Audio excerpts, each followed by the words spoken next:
प्रणिती शिंदे। अध्यक्ष महोदय, विरोधी पक्षाचा 293 अन्वये जो प्रस्ताव आहे त्यावर मी बोलायला इथे उभी आहे। काल या ठिकाणी अजितदादांनी जेव्हा बजेट मांडलं तेव्हा ते म्हणाले की नारी इतिहास बदलती है। या ठिकाणी महिलांचा उल्लेख नेहमीच केला जातो, पण ह्या गोष्टीचं वाईट वाटतं की ह्या सरकारमध्ये महिलांवर होणारे अत्याचार असतील, महिलांवर होणारे अन्याय असतील, महिलांकडे बघण्याचा जो दृष्टिकोन असेल, एकंदरीत महिलांच्या प्रती जी मानसिकता आहे ती महिलांच्या विरोधातली आहे आणि ती तुच्छ आहे आणि त्या गोष्टीचा मी निषेध करते। आज विरोधी पक्षांच्या प्रस्तावावर त्या ठिकाणी विधी व न्याय असेल, लॉ अँड ऑर्डर महाराष्ट्रात असेल, त्यावर खूप मुद्दे आहेत, पण मी सभागृहाचा जास्त वेळ घेऊ इच्छित नाही। मी एवढंच मला एवढंच म्हणायचं आहे की नारी इतिहास जरूर बदलती है, लेकिन भीक नको हक्क हवा आहे आम्हाला। भीक नको हक्क हवा आहे, उपेक्षा नको शिक्षण हवा आहे, अत्याचार नको मायेची फणकार हवी आहे। स्त्री जग जिंकू शकते, तिला फक्त समाजाची साथ हवी आहे। पण जेव्हा सत्ताधाऱ्यांची साथ नसते तेव्हा समाजाला वाटायला लागतं की जर आम्ही पण महिलांच्या विरोधात बोललो किंवा महिलांच्या विरोधात आम्ही काही केलं तर आम्हाला 100% त्याचं समर्थन मिळेल। त्याच पद्धतीत ज्या पद्धतीत विरोधकांचे आमदार असतील, सत्ताधारी पक्षातले जे आमदार असतील किंवा त्यांचे वेगवेगळे पदाधिकारी असतील, ज्या पद्धतीत ते दिवसा ढवळे लोकांचे खून करतायत, दिवसा ढवळे गन्स बंदुकी घेऊन खिशात बंदुकी घेऊन फिरतायत आणि फायर करतायत आणि त्यांना कोणाची भीतीच नाहीये, कारण का कुठेतरी हे सत्ताधारी लोक ह्या अशा प्रवृत्तीचं समर्थन करताना आपल्याला दिसत आहेत आणि त्या गोष्टीचा मला या ठिकाणी ठामपणे निषेध करायचे। कारण का जेव्हा आपल्याला वाटतं की आपल्यावर कोणाचा तरी हात आहे आणि आपल्या विरोधात काही कारवाई होणार नाहीये, तेव्हा असं महाराष्ट्रात कधीच झालं नव्हतं। आपल्या पुरोगामी महाराष्ट्रात असं कधीच झालं नव्हतं की दिवसा ढवळ्या लोक बंदुकी घेऊन फिरतायत आणि फायर करतायत। हे असं कधीच झालं नव्हतं। आपला महाराष्ट्र पुरोगामी साधू संतांचा महाराष्ट्र आहे आणि आज ह्या महाराष्ट्रात जे काही होताना दिसतंय त्याचं एक वाईट वाटतं आणि ही शोकांतिका आहे। महिलांचा विषय जर आपण घ्यायला गेलो तर आत्ताच अनेक दिवसापासून अंगणवाडी सेविकांचा मोर्चा त्या ठिकाणी आझाद मैदान असेल, जिल्ह्यात अंगणवाडी सेविकांचा मोर्चा चालू आहे। भाकरी चटणीचं आंदोलन सुरू आहे। ह्या अंगणवाडी सेविका असतील, मदतनीस असतील, ह्या आपल्या महाराष्ट्राचा कणा आहेत। ह्यांच्याकडून इलेक्शनच्या वेळेस कोरोनाच्या काळात आंबाप कामं करून घेतो, त्याचं त्यांना काही पगार मिळत नाही आणि आता साधं मानधन पण वाढवायला ही लोक तयार नाही आहेत। जेव्हा गरज असते तेव्हा या अंगणवाडी सेविकांना राबवणारं हे सरकार आहे आणि उपासमारीची वेळ आली आहे त्यांच्यावर। साधं त्यांना फक्त 500 रुपये 1000 रुपये मानधन वाढीचा जो प्रस्ताव आहे तो पण ह्या सरकार मंजूर करत नाहीये। ही या ठिकाणी शोकांतिका आहे। आज ह्या अंगणवाडी सेविका ह्या माता भगिनींची अवस्था एवढी वाईट आहे आणि त्यांचा उपयोग परवा काहीतरी नवीनच आरक्षणाचा सर्वे निघाला, तो नेमका कसला सर्वे होतो, प्रत्येकांच्या घरी जबरदस्ती करून हा सर्वे घेतला, तो कसला होता, त्यासाठी पण महानगरपालिका, जिल्हा परिषद, अंगणवाडी सेविकांचा वापर केला गेला।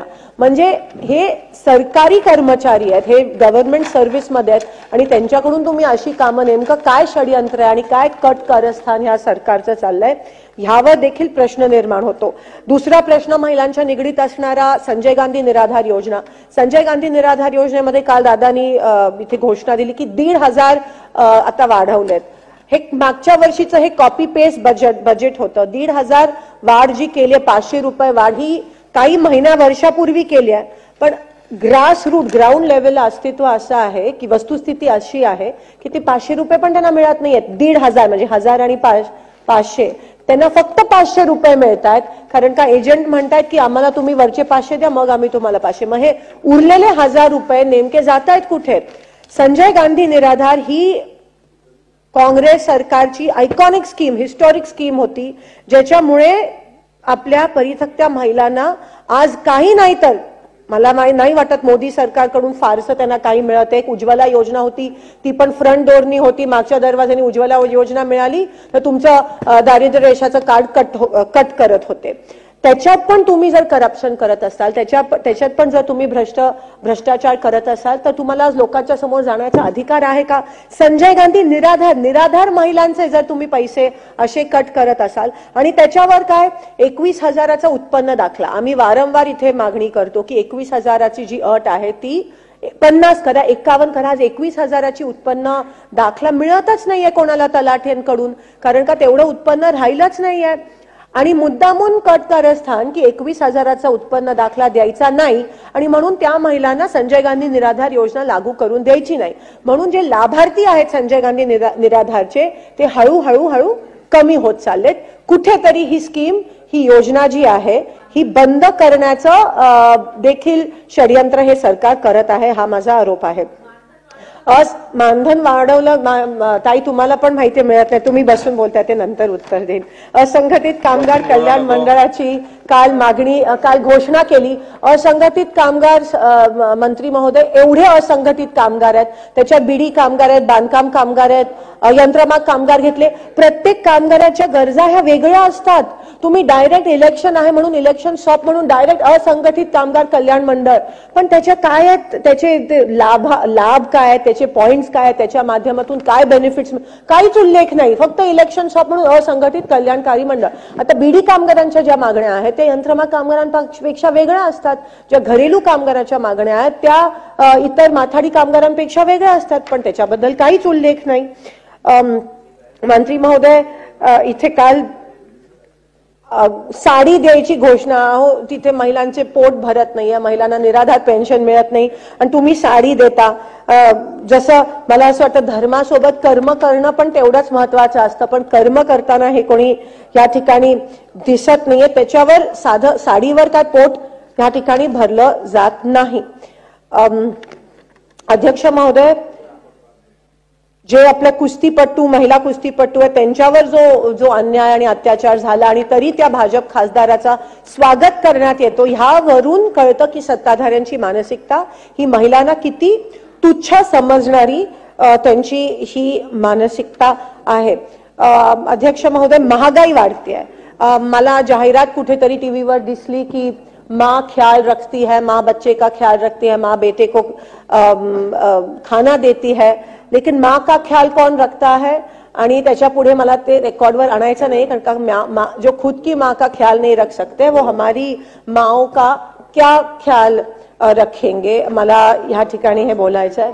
मी जिस माँ की आप बात कर रहे हैं, पण महागाई जेव्हा सिलेंडरचे तुम्ही एवढे पैसे वाढवता, महागाई वाढते, 300 रुपयाचं सिलेंडर आज 1200 रुपयावर आहे, मग तेव्हा नाही का ह्या माची आठवण येत?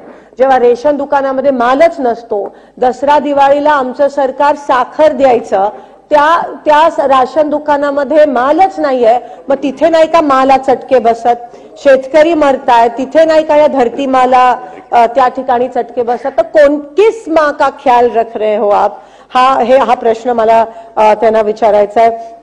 अध्यक्ष महोदय, आपल्या महात्मा फुले योजना आणि पंतप्रधान आरोग्य योजना काहीतरी एकत्र केली आता आपल्या महाराष्ट्रामध्ये, आणि त्या माध्यमातून एवढं मोठं स्कॅम आहे की एका हॉस्पिटलला जर महात्मा फुले योजनेमध्ये एम्पॅनल व्हायचं असेल तर त्यांच्याकडून मोठ्या प्रमाणात पैसे घेतले जातात. आणि जवळजवळ सोलापूर जिल्ह्यात 60 असे हॉस्पिटल्स आहेत जे लाईनीत आहे, ज्यांना ह्या स्कीम मध्ये एम्पॅनल व्हायचे, ज्यामध्ये तुम्ही एवढे कव्हर करताय आजार, पण एम्पॅनलमेंटची परवानगीच मिळत नाहीये हॉस्पिटल्सला, आणि त्यामुळे गोरगरिबांवर ह्या ठिकाणी एक तर खासगी हॉस्पिटल एवढ्या मोठ्या प्रमाणात बिलं देत आहेत, पण गव्हर्नमेंट पण तेच करतायत. शुभ्र, ज्यांच्याकडे शुभ्र कार्ड आहे, पांढरं रेशन कार्ड ज्यांच्याकडे आहे, त्यांना तुम्ही म्हणालात आता तुम्ही ह्या योजनेमध्ये शुभ्र रेशन कार्ड ज्यांच्याकडे त्यांना पण ही योजना लागू होणार आहे. पण जेव्हा ऑनलाईन ते भरायला जातात तेव्हा पांढरं रेशन कार्ड ती ऑनलाईन साईट ऍक्सेप्ट करत नाहीत. इकडे जेवढे शासकीय कर्मचारी आहेत त्यांच्या सगळ्यांकडे, आणि असं नाहीये की ते आयुष्यभर गव्हर्नमेंट सेवेत राहतात, त्याच्यानंतर त्यांची परिस्थिती इतकी बिकट होते, महानगरपालिका अधिकारी असतील, जिल्हा परिषद मधले असतील, इतकी बिकट होते आणि खासगी हॉस्पिटल्स एवढे मोठे बिल्स देतात पण त्यांना कोणत्या कोणत्याही ह्या महात्मा फुले असेल किंवा प्रधानमंत्री योजना असेल त्याची सोय मिळत नाही. तर शुभ्र कार्ड ज्यांच्याकडे आहे ते ऑनलाईन जे काय तुमचं हल्ली सगळं ऑनलाईन चाललंय आणि तुम्ही गुजरातच्या पण ठेकेदारांना आणि कंपनीजना ते ऑनलाईन करायला देताय, त्यामुळे महाराष्ट्राच्या गोरगरिबांचा त्या ठिकाणी नुकसान होत आहे. हा मोठा एकंदरीत स्कॅम चालू आहे. ह्यांचं प्रायव्हेटायझेशन आणि खाजगीकरणामुळे आमच्या सोलापुरातले पंप हाऊस आहेत, तिथे जे काम करणारे जे कर्मचारी आहेत त्यांच्या तर ठेकेदारांनी कहर केला. त्या पंप हाऊसचे जे कर्मचारी आहेत त्यांना या ठेकेदारांनी सांगितलं की तुम्हाला जर पगार पाहिजे असेल, त्यांचा पगार काय, ऑपरेटरला ₹17,500 आणि मजुराला ₹16,200, त्यांना मिळतात फक्त 13,200 आणि 11,200, ते पण वेळेत मिळत नाही.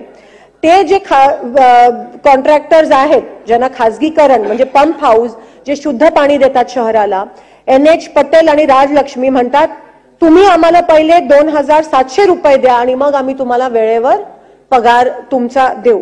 हे प्रत्येक ठिकाणी होत आहे. खाजगीकरण झाल्यामुळे आज ठिकठिकाणी सगळे कॉन्ट्रॅक्टर्स म्हणतात पहिले आम्हाला कट द्या मग आम्ही तुम्हाला देऊ. म्हणजे जणू का आता महाराष्ट्र आपण गुजरातच्याच कॉन्ट्रॅक्टरला टेंडर बेसिसवर देतोय का, अशी परिस्थिती ह्या महाराष्ट्रात निर्माण झाली आहे. अध्यक्ष महोदय, ट्रेन हा विषय इथे येत नाही, पण महाराष्ट्राची अनेक लोक त्या ट्रेन मध्ये येतात जातात आणि ते ट्रेनची जे साफसफाई आहे ती पण कॉन्ट्रॅक्टरला दिल्यामुळे जनरल वॉर्डमध्ये महिलांना खूप मोठ्या प्रमाणात जे ट्रेनमध्ये जे शौचालय असतात खूप मोठ्या प्रमाणात त्या ठिकाणी त्रास होत असतो. अध्यक्ष महोदय, ह्या ठिकाणी सोलापूर जिल्ह्यामध्ये मंगळवेढा जो तालुका आहे तिकडे फक्त 24 असे गाव आहेत जे पाण्यापासून वंचित आहेत.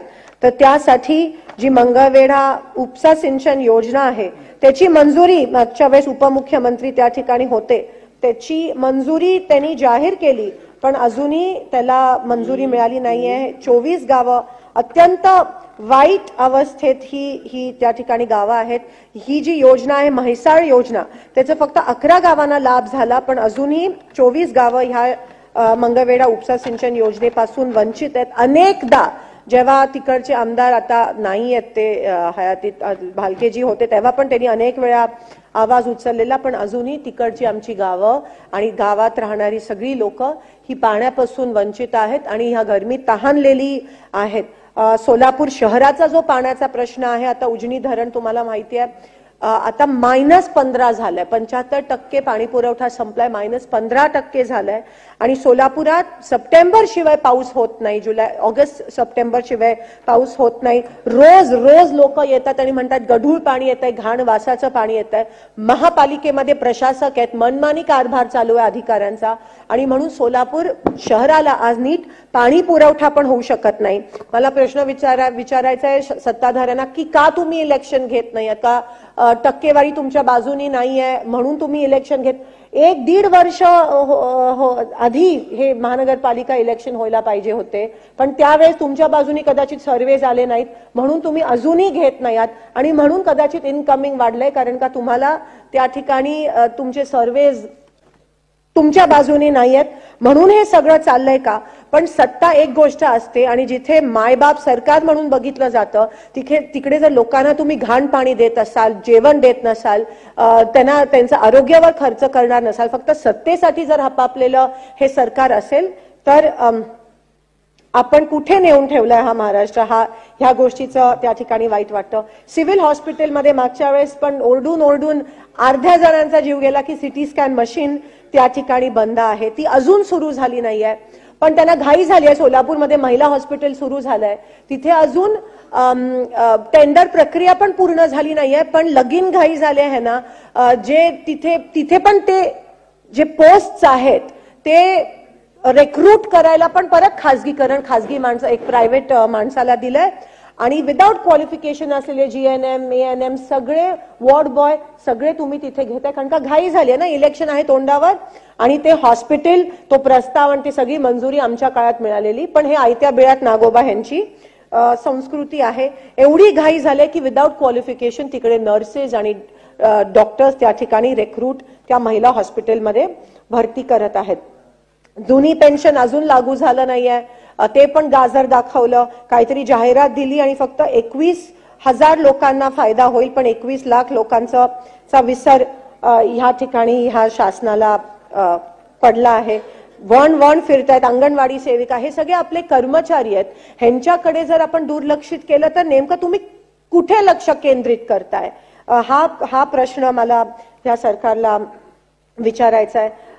मोहोळ तालुक्यामध्ये बेगमपूर गाव आहे, तिकडे तर नॅशनल हायवे अथॉरिटी ऑफ इंडियाने कहर केलाय. भीमा नदी, भीमा आणि सीना आणि जी चंद्रभागा आहे तिथे तुम्ही जाऊन बघितलं तर त्या नॅशनल हायवेच्या लोकांनी त्या बेगमपूर गावामध्ये काम चालू होतं.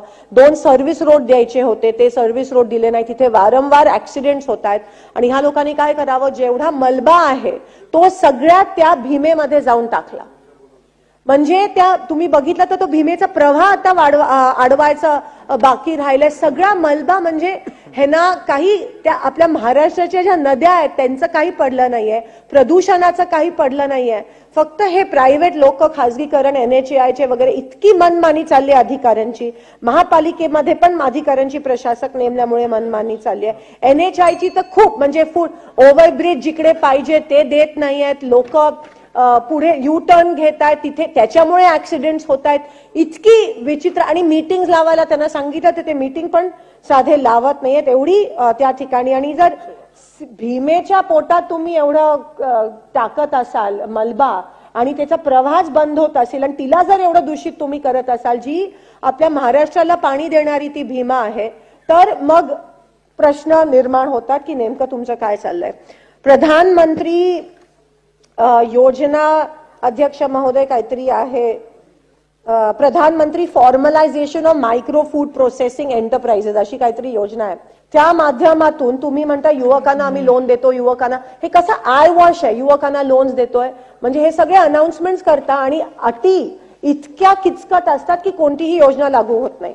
इथे तरुणांकडून आता मागताय 10 लाखाचं ट्रान्झॅक्शन झाल्याशिवाय तुम्हाला हे लोन लोनची मंजुरी मिळत नाही.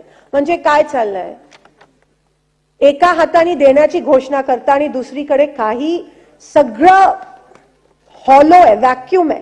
10 लाखाचा ट्रान्झॅक्शन त्या युवकाचा, तो नवीन सुरुवात करतोय बिझनेस आणि 10 लाखाचा ट्रान्झॅक्शन, डिपॉझिट पण किंवा अकाउंट मध्ये पैसे पण नाही, ट्रान्झॅक्शन दाखवायला पाहिजे तरच तुम्हाला हे लोन मंजूर होईल. म्हणजे आश्चर्य वाटतो. आणि तुम्हाला खरंच वाटतं की 400 पार, म्हणजे हे फक्त नॅरेटिव्ह आहे, हा माझा आरोप आहे त्या ठिकाणी, पण पैर के नीचे की जमीन शायद फिसल रही है. अक्कलकोट मधली 11 गावं आहेत, तिकडे अजून एक प्रायव्हेट कंपनीनी तिथे पण कहर केलाय. तिकडे जिथे 50,000 द्यायला पाहिजे होते तिथे फक्त 30,000 त्या लोकांना मोबदला दिलाय. ग्रीनफील्ड कंपनीचं त्या ठिकाणी नाव आहे. म्हणजे बघा तुम्ही की खाजगीकरण केल्यामुळे कसे लोकांचे हाल होत आहेत. ठराविक फक्त 4-5 लोकांना मदत करण्यासाठी हे सरकार एवढा म्हणजे खालच्या पातळीला जाईल असं त्या ठिकाणी वाटलं नव्हतं. अध्यक्ष महोदय, रिन्यू ग्रीन एनर्जी सोल्युशन्स त्या कंपनीचं नाव आहे आणि जे कॉम्पेन्सेशन द्यायला पाहिजे होतं जमिनींसाठी ते कॉम्पेन्सेशन त्या शेतकऱ्यांना देत नाहीये. 11 गावं अशी आहेत. बाजूला एक दुसरी कंपनी आहे त्यांनी दिलंय, पण हे रिन्यू ग्रीन एनर्जी सोल्युशन हे नेमकं कोणाचं, आणि परत तेच असेल की कट कोणीतरी घेत असेल म्हणून जो कॉम्पेन्सेशन जे द्यायला पाहिजे होतं ते त्या ठिकाणी दिलं जात नाहीये. अनेक दिवसापासून मी मुख्यमंत्र्यांना पण मागणी केली की ज्या रेल्वेच्या हद्दीत आपल्या महाराष्ट्रामध्ये रेल्वेच्या हद्दीत ज्या झोपडपट्ट्या आहेत त्या नियमित करा. वारंवार रेल्वे प्रशासनाकडून नोटीस बजावल्या जातात की तुम्ही घर रिकामं करा, नाही तर बुलडोझर आणू. बुलडोझर म्हणजे सरकार पूर्णपणे बुलडोझर सरकारच झालंय. आणि ह्या पद्धतीत कोणतीही कधी कधी वाटतं अधिवेशनात इथे येऊन म्हणजे ऐकायला तर कोण नसतं आणि जे आपण बोलतो त्याबद्दल गांभीर्यच नाहीये. आम्ही स्वतःसाठी नाही पण त्या गोरगरिबांसाठी मागणी करतोय, त्याच्यातल्या 5 पैकी 2 तरी पूर्ण करा, पण ते काही होताना या ठिकाणी दिसत नाहीये. आणि म्हणून मला असं वाटतं एकंदरीत गोरगरिबांची खूप मोठ्या पद्धतीत हाल या ठिकाणी या महाराष्ट्रात होत आहेत. अध्यक्ष महोदय, हा माझा आरोप आहे. महामंडळ झाली पाहिजेत, लोधी समाजासाठी असेल, मोची समाजासाठी असेल, मातंग समाजासाठी महामंडळ होणं महत्वाचं आहे. इतर महामंडळांना पैसे वाढीव मिळणं त्याच्यात पण अटळ त्रुट्या असतात. सोलापुरात उदय सामंतजी नाही आहेत, पण ते रत्नागिरीकडे घेऊन गेले इंजिनिअरिंग युनिव्हर्सिटी. जी गव्हर्नमेंट पॉलिटेक्निक बंद करा तरच आम्ही असं म्हणजे अटीतटीचं राजकारण. आम्ही म्हणालो जी गव्हर्नमेंट पॉलिटेक्निक बंद नका करू आणि इंजिनिअरिंग युनिव्हर्सिटी आता ती रत्नागिरीला घेऊन गेले आणि सोलापूर ॲज युजल तसंच राहिलं. चिमणीचा एवढा विषय केला, एअरपोर्ट होणार होतं, एअर सर्व्हिस चालू होणार होती, 6 महिन्यात म्हणालेले त्यांचे 2 मंत्री महोदय, अजूनही सोलापुरात एअरलाईनची सर्व्हिस चालू झाली नाहीये. बोरामणी एअरपोर्टसाठी पैसे मिळणार होते ते पण थांबलेत, ते पण विकसित होत नाहीये. मी आता असं ऐकलं की नांदेडमध्ये काल परवा आता इमिजिएटली जे लायसन्स सस्पेंड झालेलं ते परत मिळालं आणि Delhi to Nanded air service काल परवा सुरू झाली. म्हणजे सर्वसामान्य लोक जिथे त्यांचे आमदार खासदार नाही आहेत तिथे नाहीच आहेत असं हे गृहीत धरतात. एवढं ह्या पद्धतीची मानसिकता जर असेल तर त्याचा ह्या ठिकाणी मी निषेध करत आहे. अध्यक्ष महोदय, एवढंच ह्या ठिकाणी बोलायचंय आणि आपण मला ही बोलायला संधी दिली. ह्यापैकी 4-5 जरी एक मोठ्या मनाने या सरकारने, या सत्ताधारीने जर ह्या मागण्या मंजूर केल्या तर लोकांचं माहित नाही पण देव त्यांचं भलं करेल. धन्यवाद. जय हिंद, जय महाराष्ट्र.